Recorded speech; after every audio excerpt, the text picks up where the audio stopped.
Hey, I'm Alex Radcliffe from Board Game Co, and today I'm reviewing Foxpaw from Godot Games.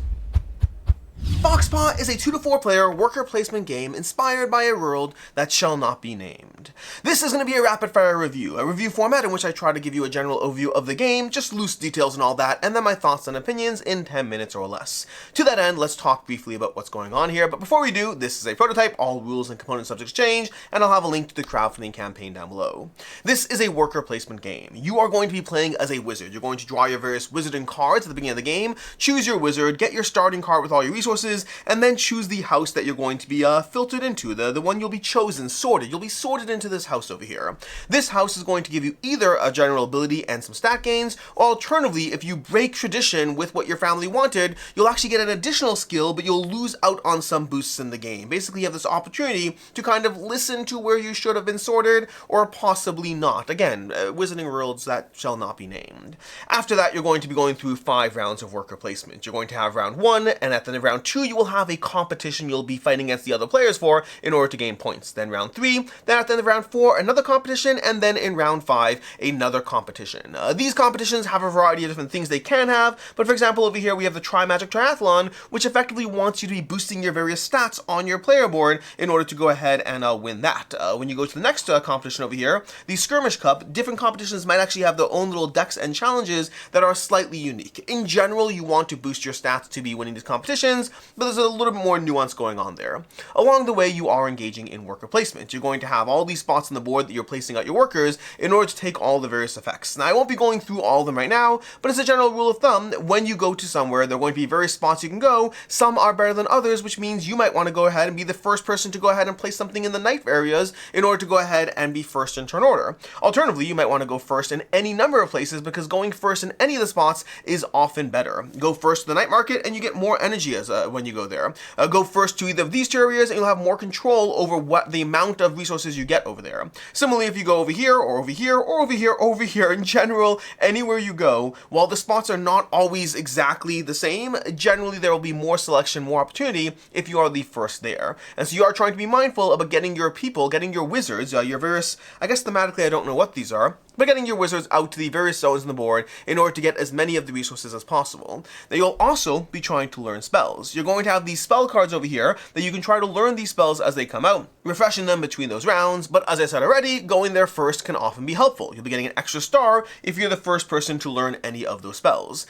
Now the world around you has a lot of things going on it, from the magical beasts, the various cards you're going to get, both good and bad, are very often spots on the board that will have you taking consequences when you go there, but you get additional effects to doing so. There's going to be teachers that are going to reward you or penalize you depending on what you're doing. There are going to be duels you're engaged with. Different duels, different houses are going to be fighting against each other every single round, and the houses not involved in those can go ahead and place bets against those that are fighting there. And then of course there are going to be wands and brooms. Again, definitely a wizarding world that shall not be named. There are going to be wands and brooms you can go ahead and get both in the early round as well as other ones that will be coming out later, giving you even better cards as well as you go through these. And so that's basically what's going on at a very loose overview in this game. The loose overview, again, would be worker placement game across 5 rounds, with competitions at the end of rounds 2, 4, and 5, and then a whole lot of wizarding paraphernalia that will help you out along the way as you try to achieve and excel at those competitions while trying to find all the points you can in all the other ways in this game.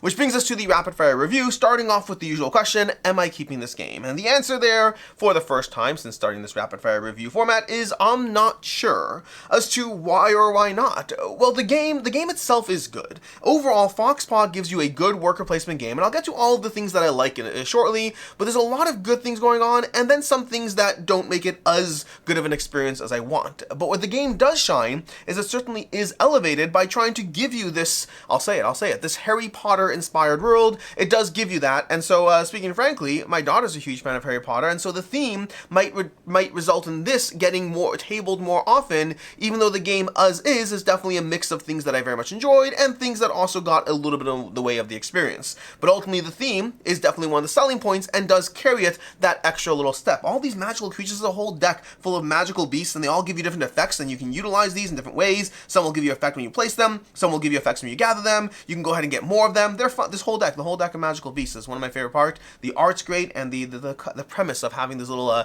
enablers is helpful. As far as other similar games that might be worth mentioning, first of all, there's Dungeon Pets. From a general vibe, as far as the worker placement, but really a whole lot of other things going on. It had me a little reminiscent of playing Dungeon Pets, very different in a lot of the gameplay elements, but just I think where the premise is so centrally different than the fact that it's just a worker placement game, it definitely gave me vibes of Dungeon Pets. And then similarly, if you do like Harry Potter, I do recommend Harry Potter Hogwarts Battle. I think it is an excellent deck building game that definitely is true to the Harry Potter universe.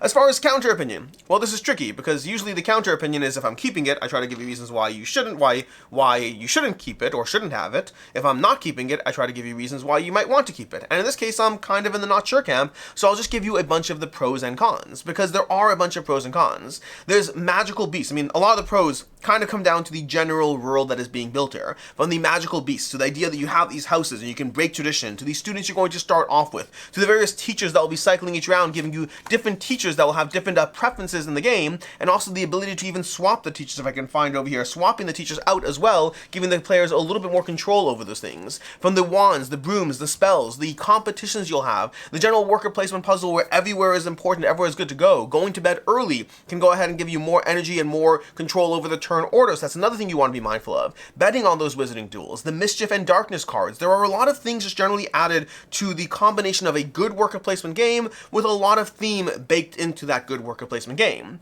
The things that I didn't like as much, first of all, the anime art style, particularly on the characters. I found that the anime art style on the characters didn't, to me, fit in as much with either some of the creatures or the general art, so I got a little bit of a mismatch on the art style. Again, prototype, so I don't know what will or won't be changing, but I definitely felt I got different art vibes from the game. In a game that has so much world building going on, honestly, from the cover to the creatures to the board to the characters, I felt I got a lot of different art styles going on here. Additionally, the unthematic spells, meaning these spells over here don't really give you abilities, they give you stats and things that you can go ahead and up your various stats over here, and that's kind of anticlimactic. While everything else the game gives you is very much building into the universe, into the world, into the theme, having a bunch of spells that are ultimately just a bunch of stat modifiers, that certainly felt like a step back. Needing to peek at the competitions. These competitions over here, you don't just see them. You can either just gamble and have stuff and hope for the best, which I highly don't recommend, because you'll probably lose, or you have to make sure to go ahead and peek at them at some point, which just kind of puts a step of, if you have to, why not just show them at the beginning of the next round, figure out how or where you want to do it, but having them on the board and having it almost essential that you have to, takes away from the experience a little bit. The modifications for 2 players. There's a 2-player modification, which I generally don't like having a little like third thing kind of getting in the way. I can't remember the name of it, but there's a 3rd player kind of AI character that's going to help make the game a little busier at 2 players, which while that does make the 2-player experience better, I never love having those kind of extra elements into the game. So a lot of pros and a lot of things that got in the way.